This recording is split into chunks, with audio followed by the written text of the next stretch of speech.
The Cubbies are getting hot just in the nick of time. We have a very fun live show planned. Join us. You are Locked On Cubs, your daily Chicago Cubs podcast, part of the Locked On Podcast Network, your team every day.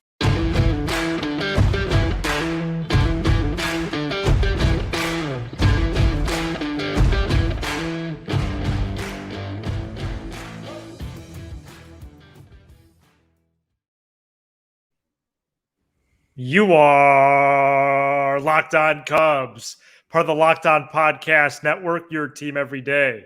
Alongside Sam Olber, I'm Matt Cozy. Please support the show by following on your preferred audio platform, and you can watch, subscribe, and leave a comment on YouTube. Thanks so much for making us your first listen. Sam and I are lifelong fans, taking our passion into discussion with you on all things Cubs. Today's winning episode is presented by Sleeper. Swing for the fences on Sleeper Picks, and you can win up to 100 times your money.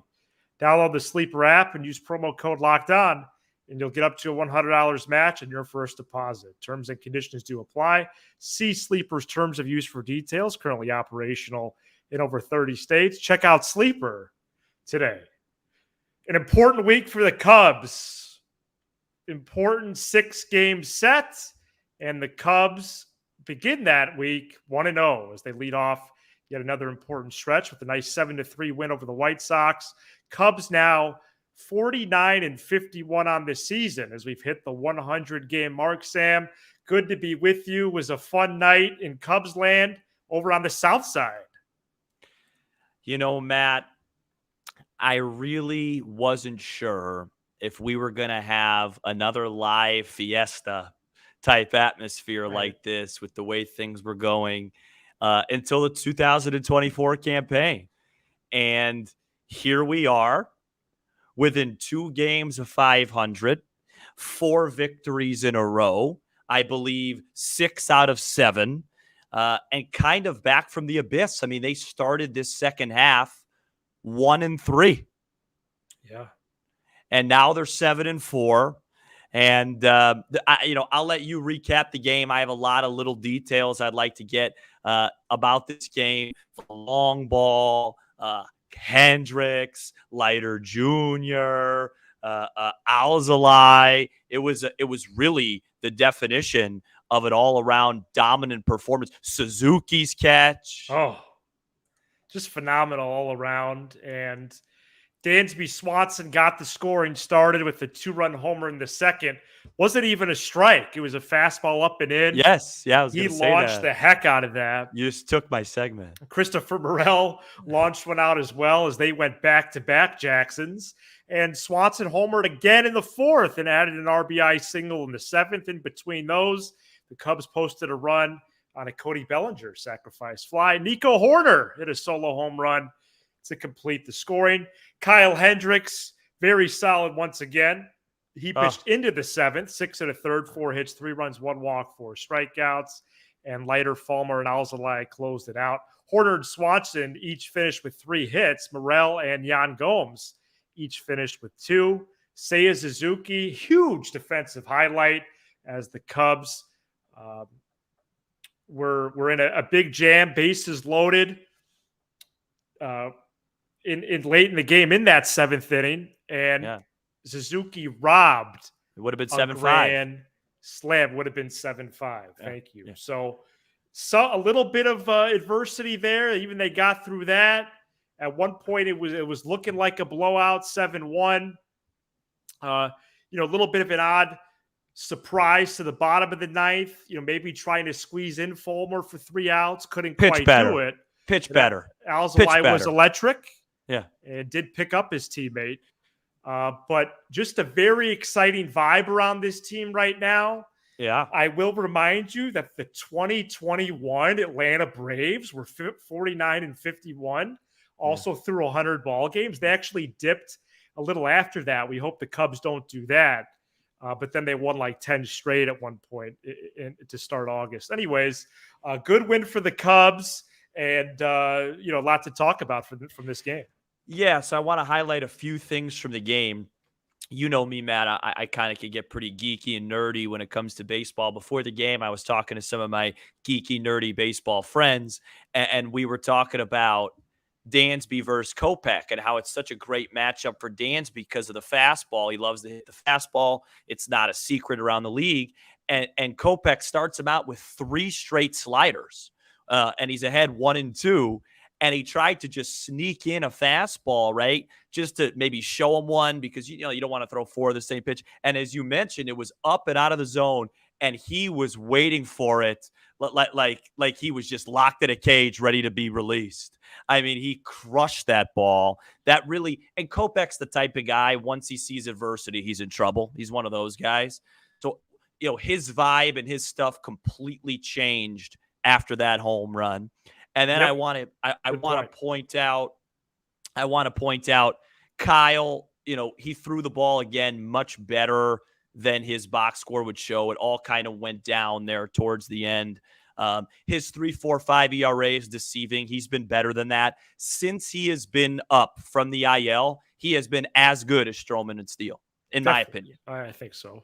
And then Suzuki with the huge catch, like you said. And then the 2 heroes, really, bullpen-wise, Leiter Jr., he comes in 7-3, 2 on, 1 out. That's a high-leverage situation. Totally. 7-3, 2 on, no out in the 9th for Adbert, high leverage. Those guys shut the door. I think we all believe, and we said on this morning's show, if they're going to really make a run at this, they got to probably add another reliever. Yes. Because right now they feel good about Leiter, especially against lefties. And then Adbert is he's starting to turn into a real piece back there, but you need at least one more guy. Yeah. But it was great. Big day for Nico. Which Huge. Is nice to see him be back. And the game of baseball is pretty easy when you hit 4 home runs and steal 5 bases. I'm not sure how many games you lose if you hit at least 4 homers and steal at least 5 bags. But listen, it's a great win. A lot of people, a lot of Sox fans texting me, "Oh, are you going to go live and talk about beating a terrible team?" I don't care if they're playing, the Boomers, okay? They need to add in as many wins as they can. Every game from now until August 1st is huge, whether they're playing the Sox, the Braves, the A's, the Buffalo Grove Bearcats, Cary Grove, Shout out Stevens. to Nick. Oh, wow. Stevenson. I watched most of the game with Cary Grove people. Tim the and Keegan. Bulldog. What's the independent league team that we play? The Dogs, some other dog. Chicago Dogs. Yeah, Rosemont. Yeah, I don't care who they play. Just bank in wins. I don't have time to be bitter.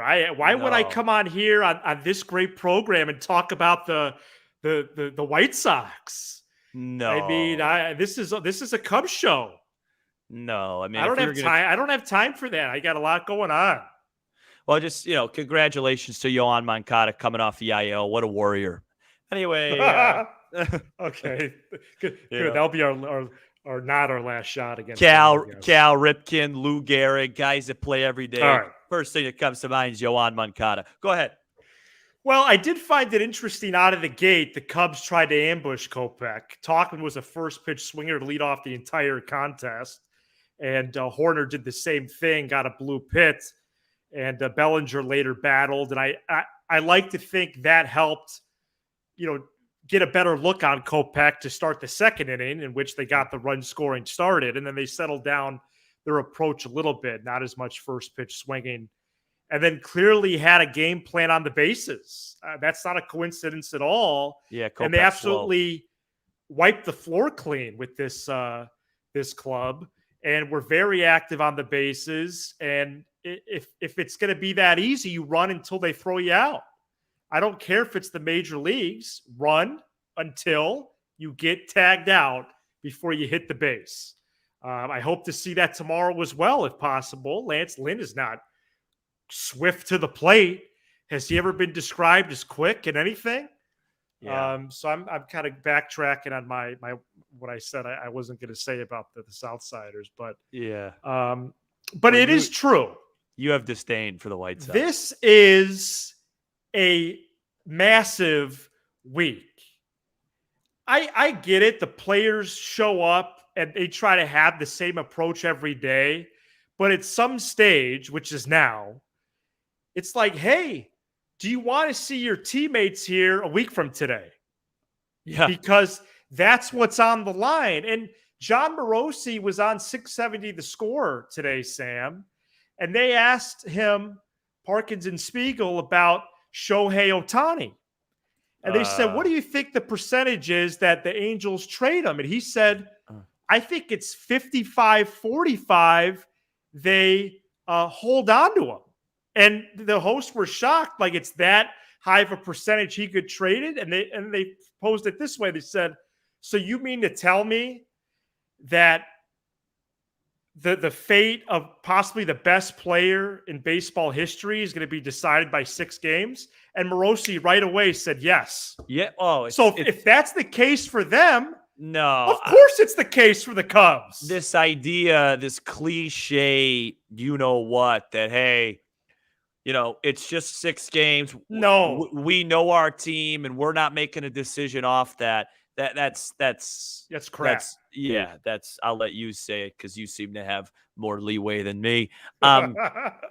It's not true. These games matter. They matter a great deal. And look, I'll admit it, and you know this. After I was watching the Cubs on my main TV, and then I was watching my favorite athlete score 2 more goals. But after that game ended, I was scoreboard watching. I watched the end of the Philly-Oriole game. Okay. I was screaming at the TV, why is it Bautista in? Why is it Bautista in? I caught a little bit of Brewers Reds, but then I realized that's just bad for my mental health because no matter the result, I get angry at the TV or the screen.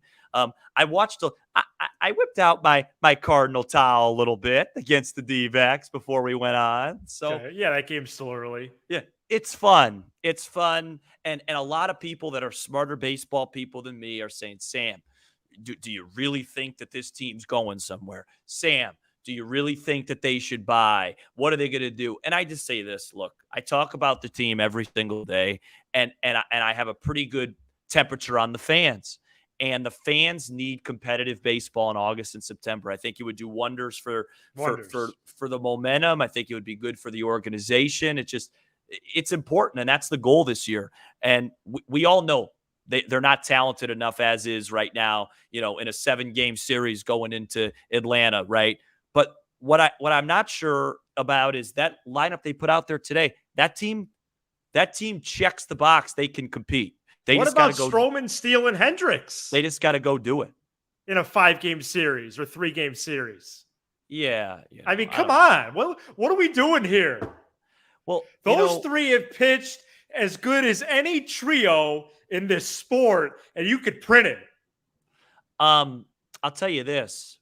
One thing that I think we didn't do a good job of is when a team's struggling, like the Cubs were for, large different portions of this season, we tend to just say, who cares that player X, Y, and Z is injured? This isn't a very good team. You know what I mean? And the Cubs lost Dansby Swanson for a long period of time, Justin Steele for a long period of time. They didn't have Hendricks. They lost Bellinger for a month. And to the people out there that say, hey, every team has to go with that, I don't think the Braves have had to play without Acuna, Olsen, and Strider, right? Like, you need your 3-4 best guys, and the Cubs haven't had, that really hurt them too. That probably overall cost them a few games. And as we know right now, as my voice starts to go again, but it's getting better, I apologize. And the bullpen in May. But those few games right now are the difference between being in and out of the playoffs. So they have, I think it's been under talk. And Horner was hurt too. Yeah, he was for about a week or 10 days. Yeah. So a lot of good going on right now. And there's certainly where we stand now, I would qualify this as in the mix. And Wednesday, they have a chance in a short series, 2 games, to get the brooms out. Yeah. You still have it nearby, or did you get a new one? No, I need a new one. I just want to say one thing. Last time we were in this position, Stroman was on the mound. The Mancini play happened. It became a disaster. Marcus Stroman against this White Sox lineup, who's extremely aggressive. They're going to swing at every borderline pitch. He keeps the ball in the park. We need him to be the guy that he says he is tomorrow and dominate. He should dominate this team. He did last year. I think he threw 7-8 shutout. Pitching to the 7th like Hendricks did. Yeah. It's going to be Stroman against Lynn. Stroman 3.09 ERA, Lynn 6.18. Lance Lynn struck out 16 at a start last month. Otherwise has been underwhelming this year, including allowing 10 home runs in his last 30 innings pitched. And so the Cubs' plan, I would think, would be one of putting the ball in play, see if good things happen, try to drive the ball with authority when you can. And if Grandal is back there, you run, you try to go first to third, maybe some hit and runs. I would apply appropriate pressure on this team and leave no doubt. Oh, I thought you were going to say no stone unturned. And move mountains as well. Yeah, no, this is cool. I'm almost back into that territory. Oh no. Y'all remember December, January, and Feb? Hot tea with a lemon stack. We were moving. There were stones that we were picking up and putting down. There was mountains we were climbing, fam. So we're at a spot right now at 49 and 51. This is the time. You put the nail in the White Sox coffin. Well, that nail was put in there in about April, but I know what you mean. And then you go from there. Not even going to preview anything else. No. Arenado might be a Dodger when you go into St. Louis on Thursday. I don't know. No, that's a great point. They may make a couple big trades before the weekend. Cubs might go 6-0 this week. Go ahead. The only thing I want to say is, if they do win a few more this week, you might want to clear your schedule for Sunday because. Oh, what are you trying to do? Like a game cast? It might be appropriate to do, another watch along if they stay hot. I'm just saying. Wow. Okay. Well, listen. I don't know, but what do I know? I can't talk. I can't see. I can't do anything. I didn't know you had vision issues. Well, I just haven't been to an eye doctor literally since like 2004. So go ahead. All right. Well, that's our game recap. Cubs beat the White Sox 7-3. One other note here before we talk about the Marquee app that launched today. Do we have to?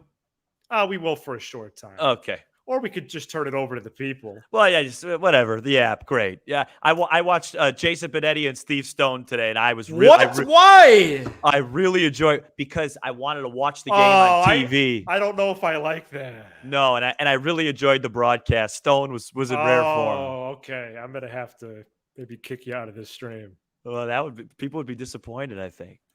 Maybe they wouldn't be. Right. Anyway. So, Marquee, I guess we'll get to that or not. No, go ahead. But Nick Madrigal did play third for the iCubs Tuesday. And Chris Bryant's back on the IL. Sorry. He could be back for the series opener Thursday. All right. Coming up next, we get into the Marquee app and anything else Cubs related. And possibly the chat as well. We always know there's a second show going on there. Stay tuned. Today's episode is brought to you by Sleeper. Sleeper is a fantasy sports and real money gaming app focused on bringing people together through sports and gaming. Sleeper has become the fastest organically growing fantasy platform in the world with over 5 million active users in 2022. At Sleeper, it's not just about sports. It's about building personal connections and lasting memories. Sleeper is now offering up to 100 times payout for up to 8 pick contests. Choose as many as 8 players that you like and pick more or less on your favorite baseball stats like homers, strikeouts, hits, and more. Looking at Wednesday's game, you got to go with Swanson, Horner after good games on Tuesday. Maybe you go Stroman as well. Alzolay in relief. He could definitely pitch back-to-back if the Cubs need it as well. Use promo code LOCKEDON. You'll get up to $100 match on your first deposit. Terms and conditions apply. See Sleeper's terms of use for details. Currently operational over 30 states. Check out. The Cubs play the White Sox at 7:10 p.m. Central Wednesday, and you can listen to every pitch with the Cubs hometown broadcast on SiriusXM. On the SXM app, search Cubs, or tune into channel 844 and catch the Cubs all season long on SiriusXM. One note we wanted to pass along in the media sphere of the Cubs, much talked about over the last year or so, and the day finally arrived as Tuesday.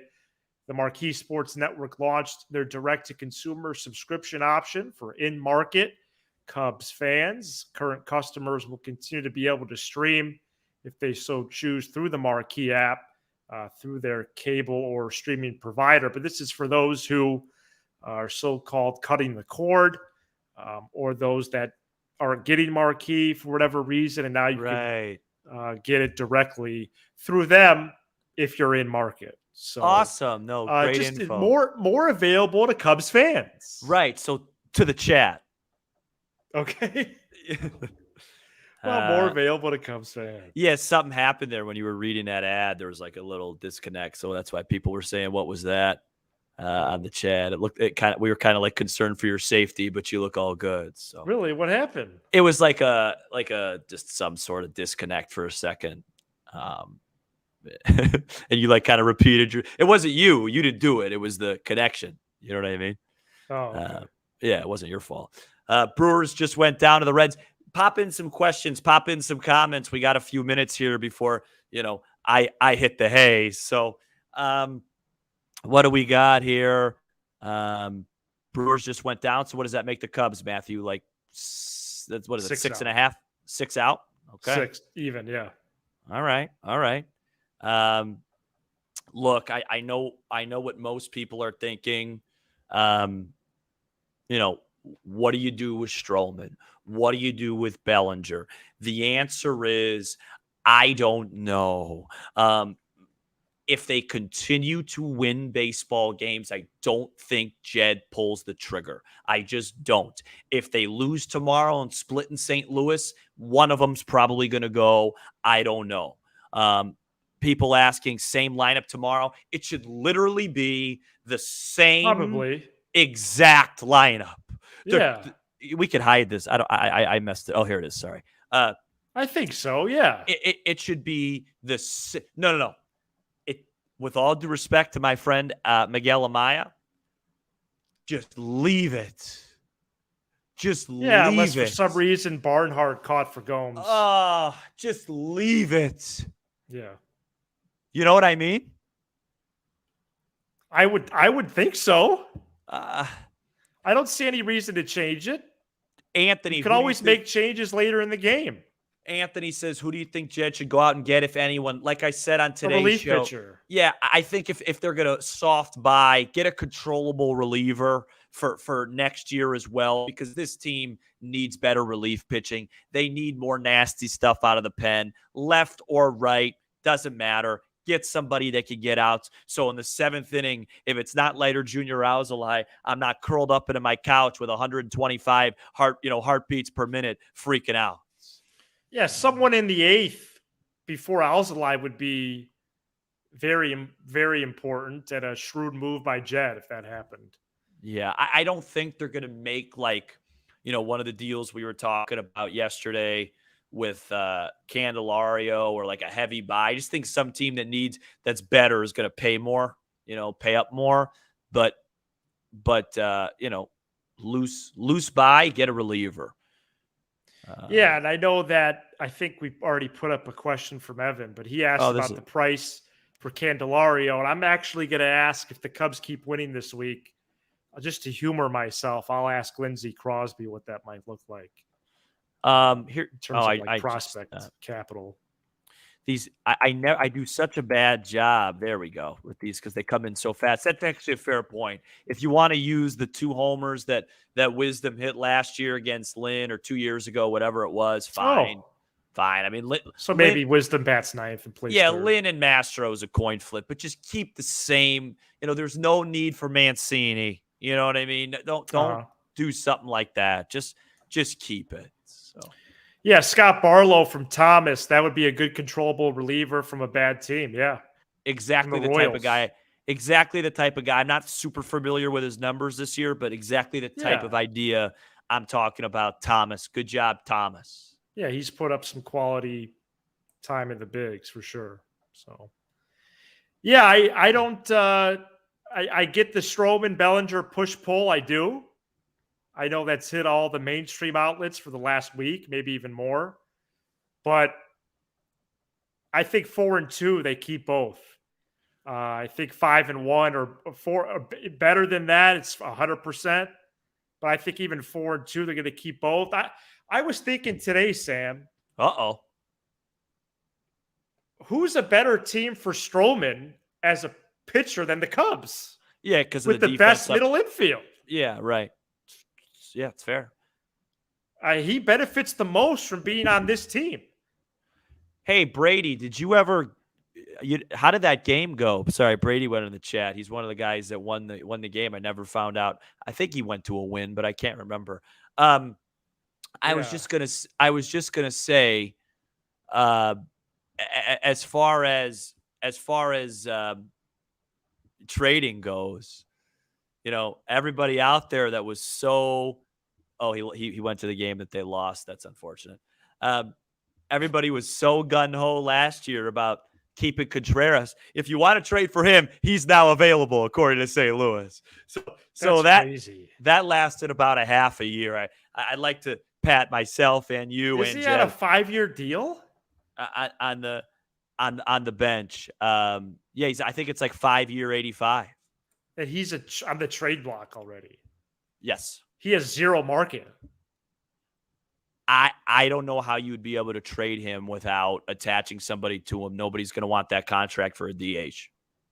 Yeah, that's unreal. Wow, that's a little bit of a fall from grace for sure. And a little. How about Bryant? We'll see him on. Well, we're going to do some digging on the former core again. Well, yeah, I believe the core combined, we did it on the phone, are worth 1 win this year. Yeah, and I had a little Twitter debate. The Chris Bryant fall is people are comparing it like to Derrick Rose, and Derrick Rose had like a severe knee injury and he was an explosive point guard that relied on finishing at the rim and explosiveness.